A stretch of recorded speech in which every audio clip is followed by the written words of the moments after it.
This is one thing about fair value gaps you need to know in 2025 if you want to be profitable, right? Stop trading candlesticks. All right, so when price comes below the 10 a.m. open, notice how we have the 10 a.m. open over here. What we're looking for is how price action behaves inside of this level. So as we can see, we're inside of this key level and we're looking for a clear rejection off here. But the way we know if price is rejecting is by using what we call the order flow. So here in the order flow footprint charts, you can see the exact same candles over here, but we're going to be dissecting this green candle over here because notice how the bottom of the candle had a ton of aggressive sellers over here, but none of them were able to break the level.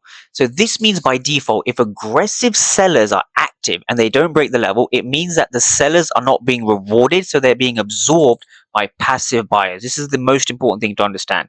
The other thing you want to understand is that we had a huge buyer prop up after all of the aggressive selling. So if the aggressive sellers fail, but the aggressive buyers are able to move price higher, guess what? The fair value gap is strong and it's going to hold, right? So if we just go over here and kind of zoom out, we also see the same thing over here where we had so many aggressive sellers. Notice here and notice here. We had the aggressive sellers, but this fair value gap was checked off as strong from this area.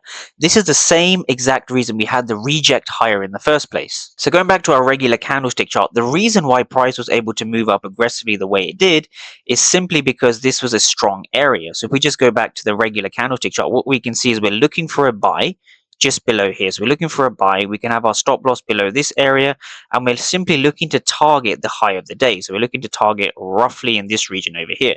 So if we just have a look at how this kind of plays out, we can see price eventually goes on and hits our target. If you want to know exactly how I find trades like this using a mechanical step-by-step approach, just comment the word mechanical and I'll send you over a free checklist on how I do this.